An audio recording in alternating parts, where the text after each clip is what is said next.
In every age, God has raised up men and women to meet the needs of the day. Now is that time.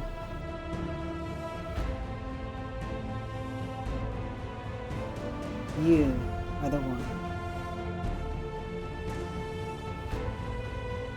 Now is the time for saints.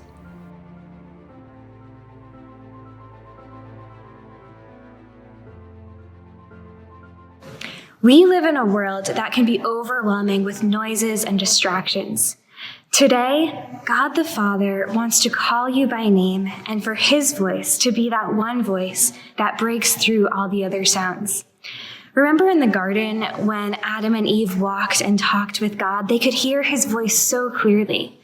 But now in our fallen world, trying to hear the Father's voice can sometimes be more like, well, have you ever played that game while swimming where you try to hear what your friend is saying underwater? Yeah, it can be a little muffled like that sometimes, can't it? So what are we to do?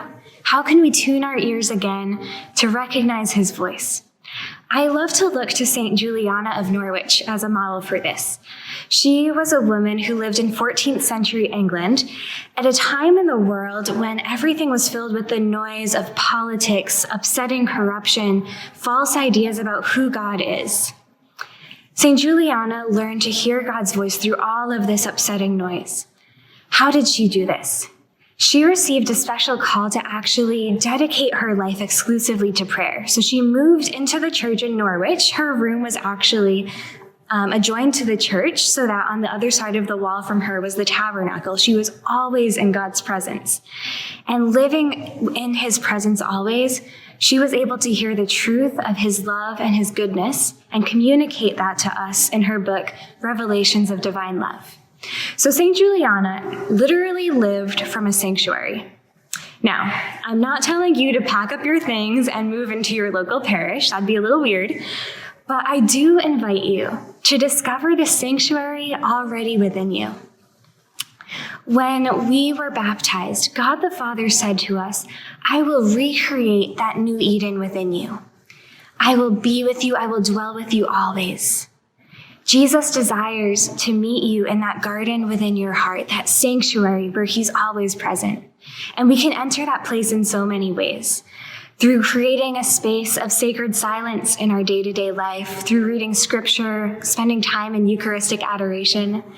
The more we spend time with someone, the more we really get to know them, the more easily we can recognize the sound of their voice, even in the midst of an overwhelming crowd.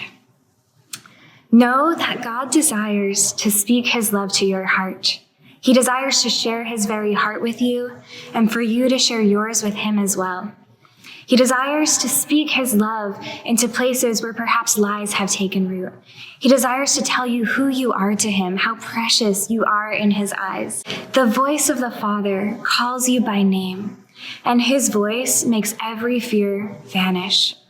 When we live from his presence, when we live from that sanctuary he's created within us, we can say with St. Juliana, all shall be well, and all manner of things shall be well.